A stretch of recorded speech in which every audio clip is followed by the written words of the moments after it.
नमस्कार, एनटिभी कोहलपुर समाचारमा स्वागत छ। म नवीन नेपाली। सुरुमा प्रमुख समाचार। नेपालमा आज संक्रमित हुने भन्दा निको हुनेको संख्या दोब्बर। कुल संक्रमितको संख्या 46,000 नाग्यो। थप 9 जनाको मृत्यु।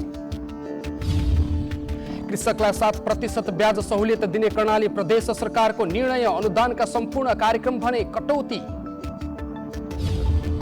विश्वमै संकटमा परेको गिद्ध संरक्षणमा उल्लेख्य प्रगति। कञ्चनपुरमा मात्र गिद्धको संख्या बढेर झण्डै 200 पुग्यो। चीनमा बनाइएको कोरोना विरुद्धको खोप परीक्षण तेस्रो चरणमा। परीक्षणमा विभिन्न देशका 50,000 बढी सहभागी।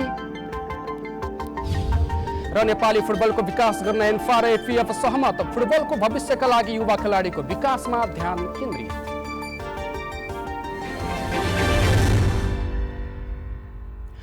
समाचार अब विस्तारमा।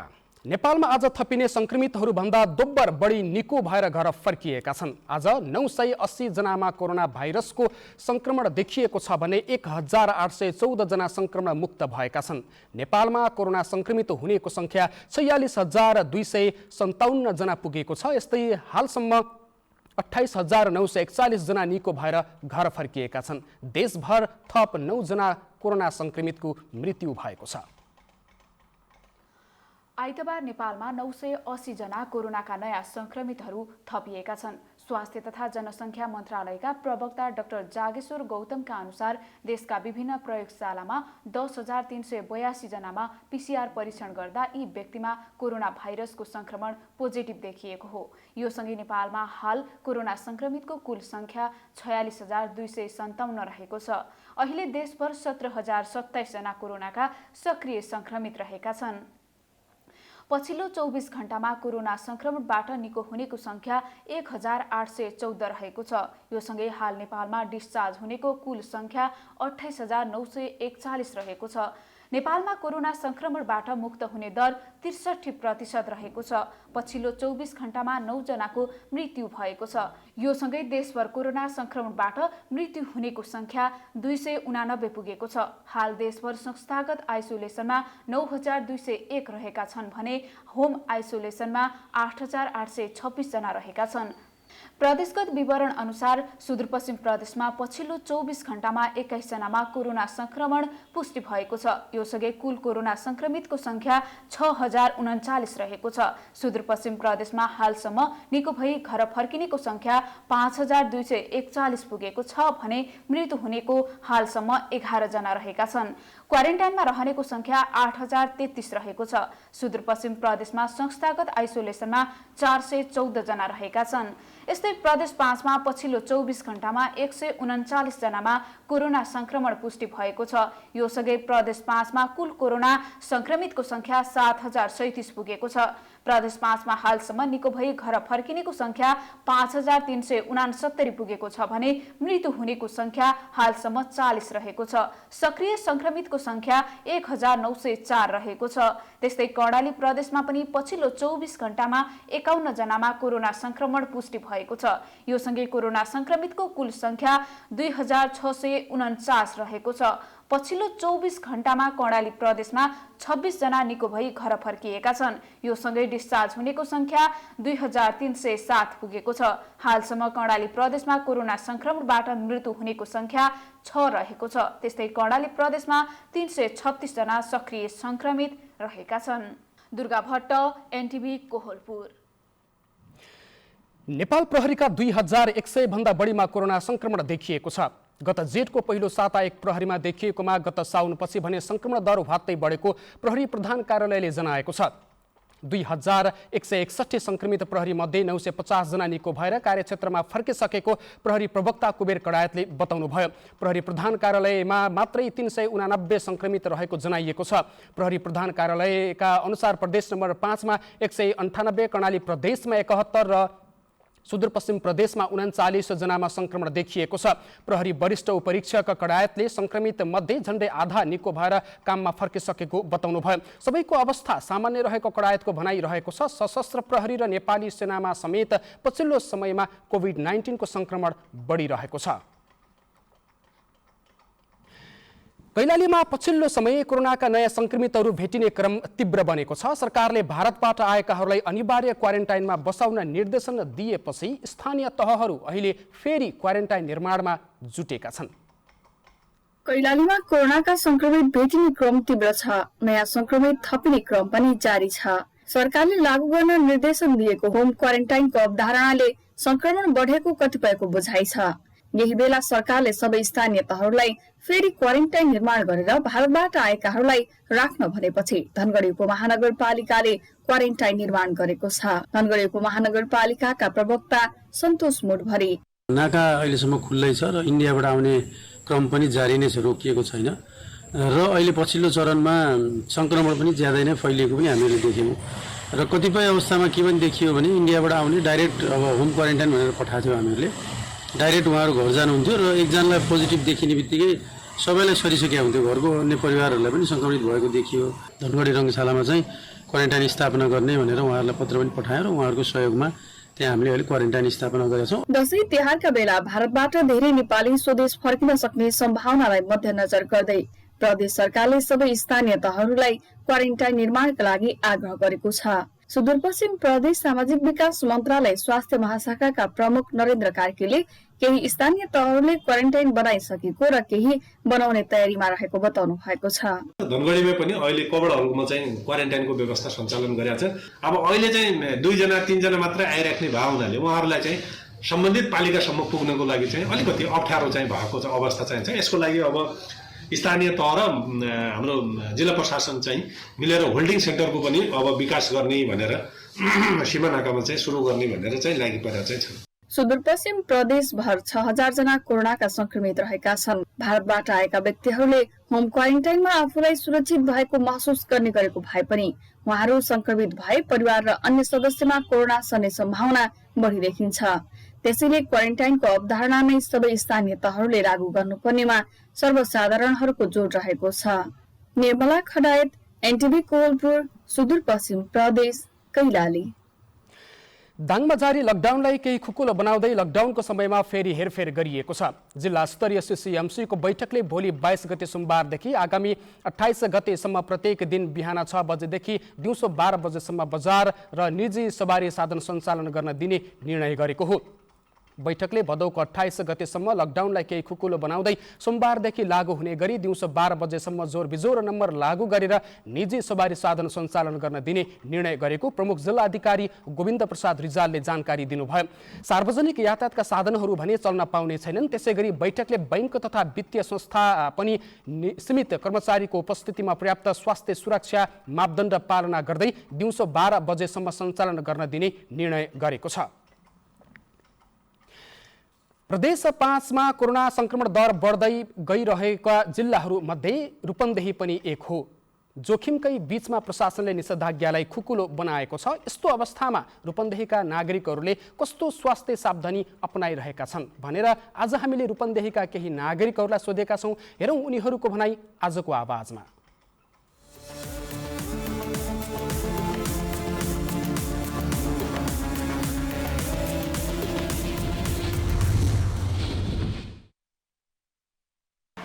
रूपन्देहीमा आजदेखि आंशिक रूपमा लकडाउन खुले तापनि हामी विशेष गरेर व्यावसायिक क्षेत्रमा अलिकति सुरक्षाका मापदण्डहरू अप्नाएर सरकारले तोकेअनुसारका मापदण्डमा हामी पसल सञ्चालन गरेका छौँ। यद्यपि बिजनेस छैन, यसमा हामी सुरक्षाका मापदण्डमा विशेष मास्क लगाएर मात्रै पसलमा प्रवेशको लागि अनुरोध गरेका छौँ र सेनिटाइजर प्रयोग गरेका छौँ र विशेष गरेर सामाजिक दूरीलाई कायम राख्दै यसलाई जति सक्दो आफू बचाउँ र अरूलाई पनि बचाउँ भन्ने सन्देशका साथ हामी कारोबारलाई अगाडि बढाएका छौँ। यद्यपि कारोबारको फ्लो छैन, तैपनि अपेक्षा सधैँभरि घरमा बस्नुभन्दा केही न केही सुधार होला भन्ने हाम्रो धारणा छ।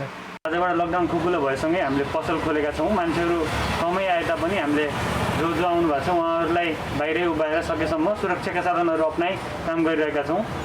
पछि हामीले पसल खोल्न पाउँदा हामीलाई धेरै खुसी लागेको छ। अब सामान्य रूपमा अब सोसियल दूरी कायम गरिकन अब सेनिटाइजरहरू मास्क प्रयोग गरेर हामीले ग्राहकहरूलाई सुरक्षित तरिका अप्नाएर पसल खोलेका छौँ। व्यापार त अब त्यस्तै छ, तपाईँहरूले सबैले थाहा छ। आजदेखि हामीले सरकारले लकडाउन खुकुलो गराएको अनुसार हामीले पसल खोलेका छौँ। हामीले सुरक्षाका विधिहरू अपनाएर सेनिटाइजर अनि सेनिटाइजर लाएर सामान छुन दिएका छौँ। पैसाहरूमा पनि सेनिटाइजर लाएर अनि व्यापार त छैन तैपनि अब खोलेका छौँ। लकडाउनको अवस्थामा अत्यावश्यक सामान भएको हुनाले एकदम सुरक्षितको साथ म यहाँ चाहिँ सामान लिन आएको छु र अन्य बेला चाहिँ म सुरक्षित बस्ने कोसिस गरेर सुरक्षित बस्छु।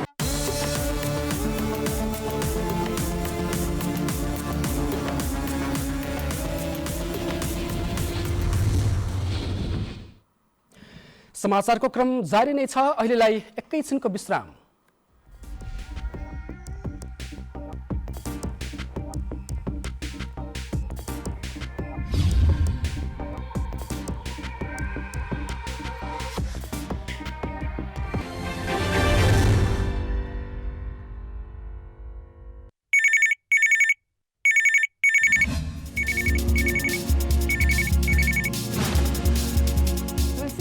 Every Saturday after 5 p.m. news only on NTV Kohalpur.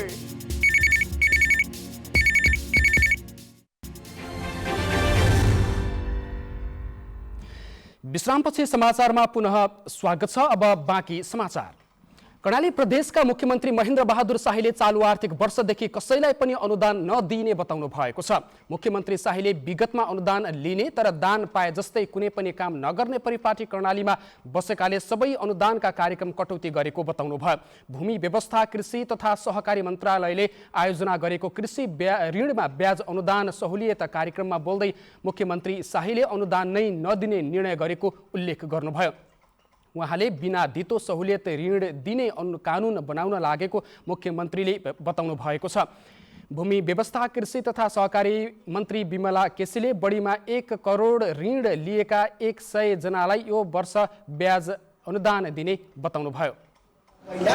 त्यसको रिटर्न कति आउने हो, त्यसबाट कति बेनिफिट चाहिँ हुन्छ भन्ने कुराको सुनिश्चित गरेर मात्रै हामीले त्यो क्षेत्रमा लगानी गर्न दिने भनेर चाहिँ हामीले भन्यौँ। र यसलाई पनि एउटा हामीले नियमन गर्नका लागि पनि हामीले एउटा ऐन कर्णाली प्रदेश सरकारले बनाउँदैछ।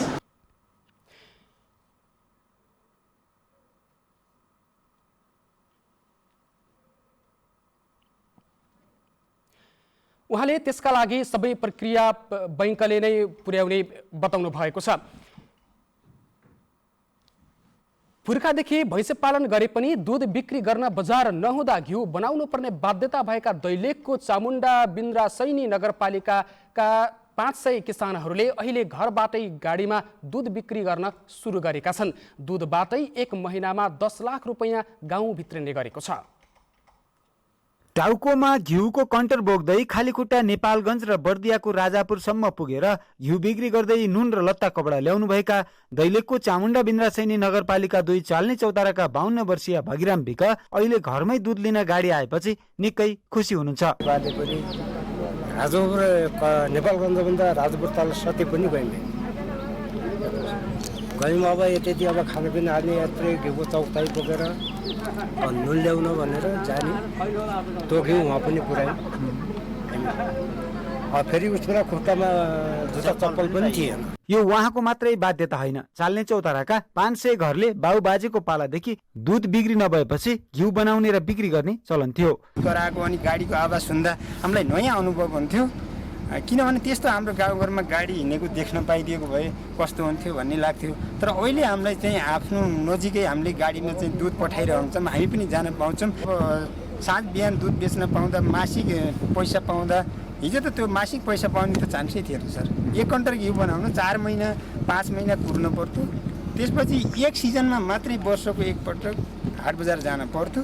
आँगनबाटै किसानहरूको दूध गाडीमा राखेर सुर्खेत पुग्ने गरेको छ। कर्णाली प्रदेश सरकार र स्थानीय पालिकाको सहयोगमा 100 जना किसानलाई उन्नत भैँसी वितरणसँगै दूध चिस्यान केन्द्र गाउँमा स्थापना भएपछि किसानहरूलाई सहज भएको पशु अस्पताल तथा पशु सेवा कार्यालय दैलेखका प्रमुख भीमबहादुर विष्टले जानकारी दिनुभएको छ।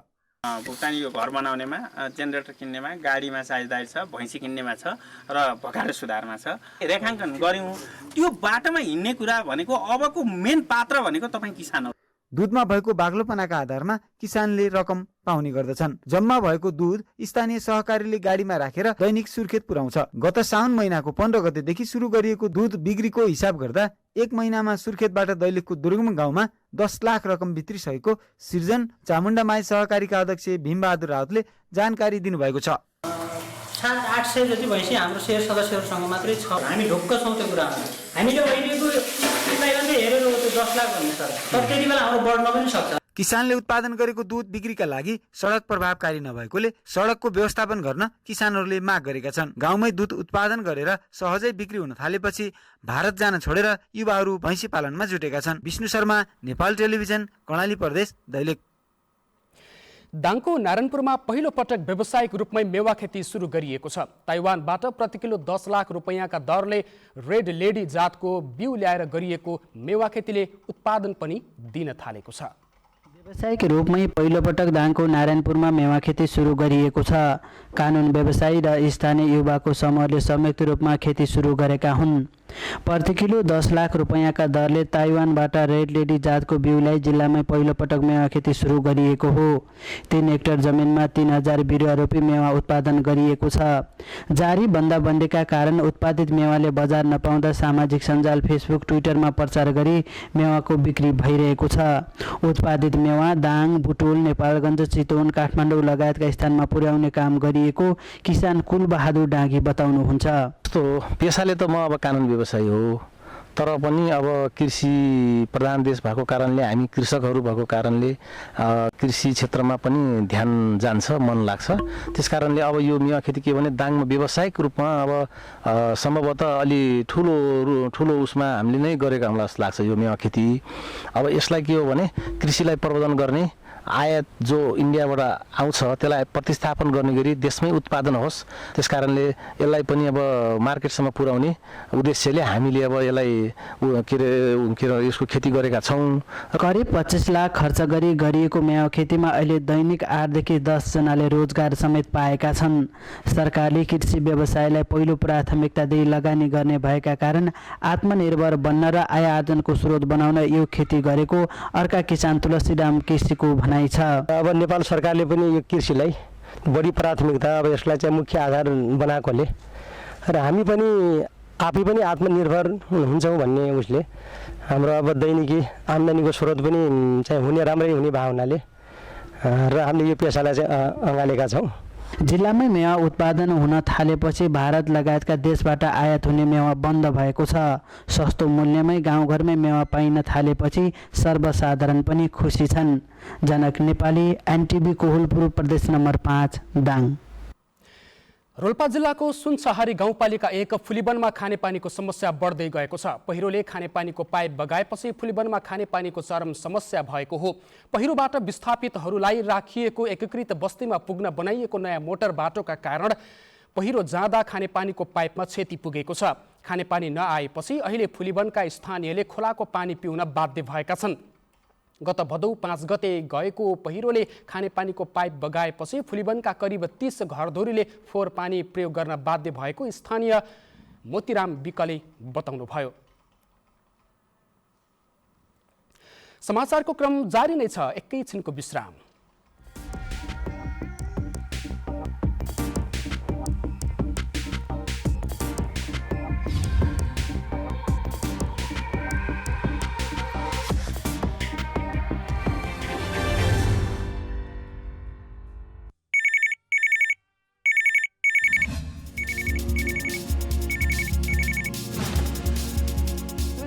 Every Saturday after 5 p.m. news only on NTV Kohalpur.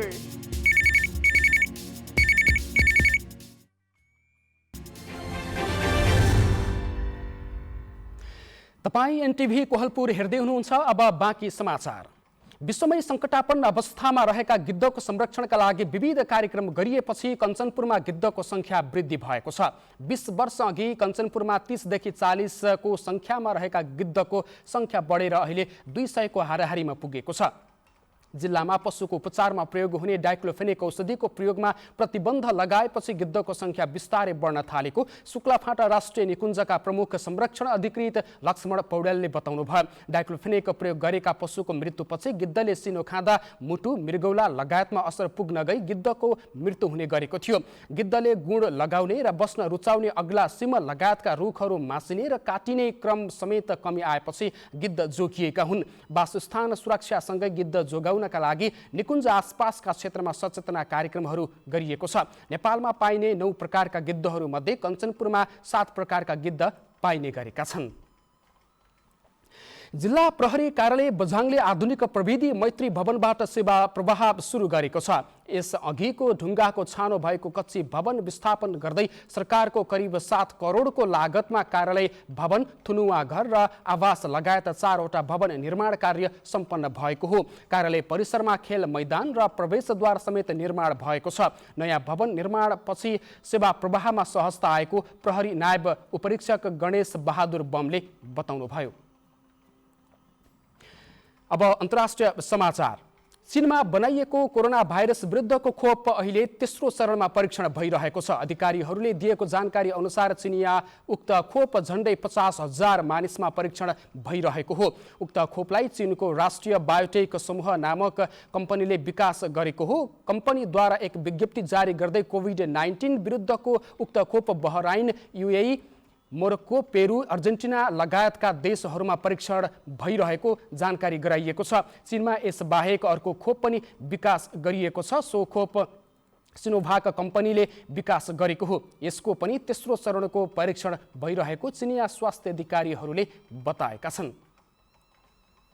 भारतमा कोरोना भाइरसबाट संक्रमित भएकाहरूको दैनिक संख्या प्रतिदिन वृद्धि हुँदै गइरहेको छ। पछिल्लो 24 घण्टामा अहिलेसम्मकै सबैभन्दा धेरै 90,633 जना संक्रमित भएको अधिकारीहरूले बताएका छन्। यो सँगै भारतमा कोरोना भाइरसबाट अहिलेसम्म कुल संक्रमितहरूको संख्या 41 लाख भन्दा बढी पुगेको छ। संघीय स्वास्थ्य मन्त्रालयले दिएको जानकारी अनुसार भारतमा कोरोनाकै कारण मृत्यु भएकाहरूको संख्या अहिलेसम्म 70,626 पुगेको छ। मृतक मध्ये 1,065 जनाको पछिल्लो 24 घण्टामा मृत्यु भएको पनि मन्त्रालयले आइतबार जनाएको छ। भारतमा अहिलेसम्म 4,88,00,000 मानिसको कोरोना परीक्षण गरिएको छ। अब आर्थिक समाचार।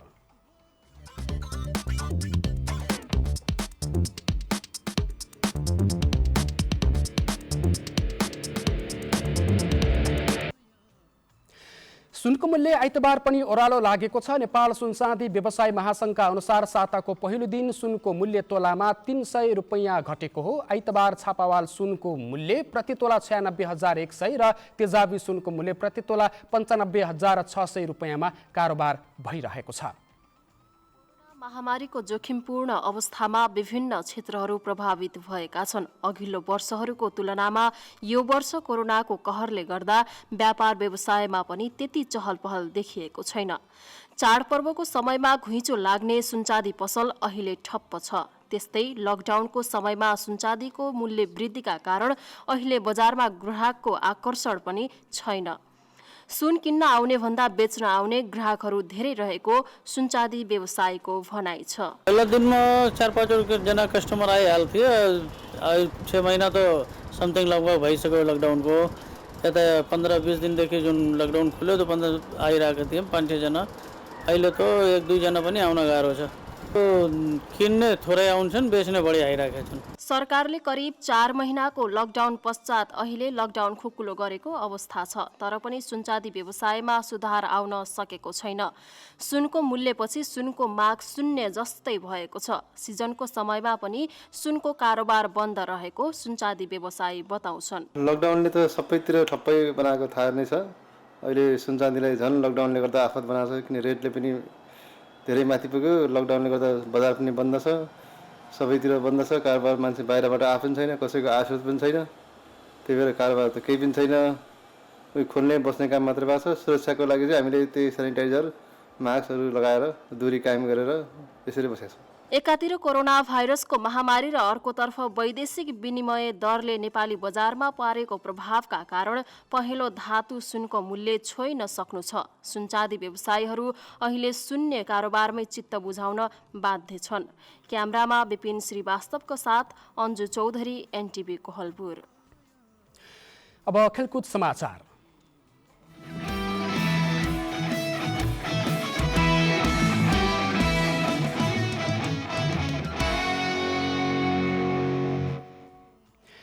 नेपाली फुटबल खेलको विकासका लागि अखिल नेपाल फुटबल सङ्घ एन्फा र सशस्त्र प्रहरी बल एफिएफ मिलेर काम गर्न सहमत भएका छन्। आइतबार भएको छलफलमा एफिएफ एन्फासँग सहकार्य गरिन अगाडि बढ्न सहमत भएका छन्। सहमति अनुसार ग्रासरुट फुटबलको विकास, युवा खेलाडीको विकास र खेलाडीको क्षमता वृद्धि गर्न एन्फा र एफिएफ बीच सहकार्य हुनेछ।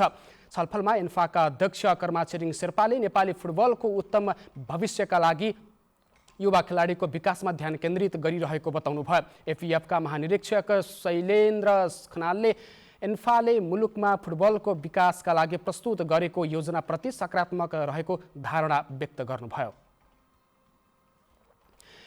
नेपाल क्रिकेट सङ्घ क्यानले राष्ट्रिय टिमका खेलाडीलाई तलब पठाउन सुरु गरेको छ। अन्तर्राष्ट्रिय क्रिकेट परिषद आइसिसीबाट रकम प्राप्त भएसँगै क्यानले 1 वर्षबाट रोकिएको तलब खेलाडीको खातामा पठाउन थालेको हो। क्यानका कोषाध्यक्ष रोशन सिंहले आजबाट खेलाडीको तलब उनीहरूको खातामा जम्मा गर्न थालिएको बताउनुभयो। खेलाडीले वर्गीकरण सम्झौताभन्दा मासिक 10,000 बढी रकम पाउने समेत सिंहले जानकारी दिनुभयो। क्यानको पहलमा खेलाडीको मासिक तलबमा 10,000 बढी पठाउन आइसिसी सहमत भएको थियो। राष्ट्रिय टिमका खेलाडीले 3 श्रेणी अनुसार तलब पाउने गरेका छन्। क्यानले 22 खेलाडी सहित टेक्निकल एनालिस्ट रमन शिवाकोटीलाई समेत तलब दिने जनाएको छ। अब मौसम।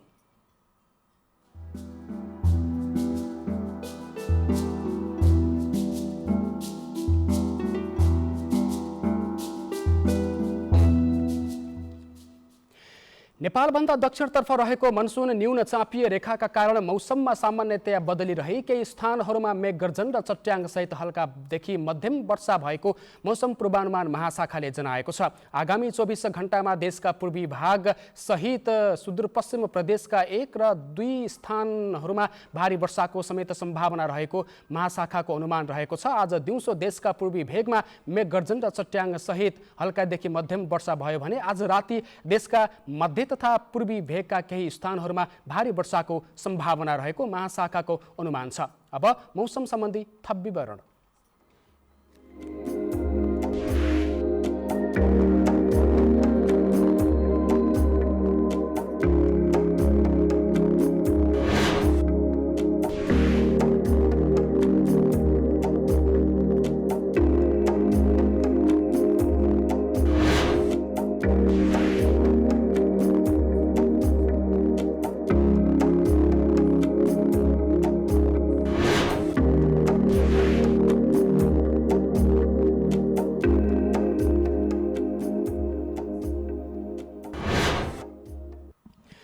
समाचारको अन्त्यमा प्रमुख समाचार पुनः एकपटक। नेपालमा आज संक्रमित हुने भन्दा निको हुनेको संख्या दोब्बर, कुल संक्रमितको संख्या 46,000 नाघ्यो, थप 9 जनाको मृत्यु। कृषकलाई 7% ब्याज सहुलियत दिने कर्णाली प्रदेश सरकारको निर्णय, अनुदानका सम्पूर्ण कार्यक्रम भने कटौती। विश्वमै सङ्कटमा परेको गिद्ध संरक्षणमा उल्लेख्य प्रगति, कञ्चनपुरमा मात्रै गिद्धको संख्या बढेर झन्डै 200 पुग्यो। चीनमा बनाइएको कोरोना भाइरस विरुद्धको खोप परीक्षण तेस्रो चरणमा, परीक्षणमा विभिन्न देशका 50,000 बढी सहभागी। र नेपाली फुटबलको विकास गर्न एन्फा र एफिएफ सहमत, फुटबलको भविष्यका लागि युवा खेलाडीको विकासमा ध्यान केन्द्रित।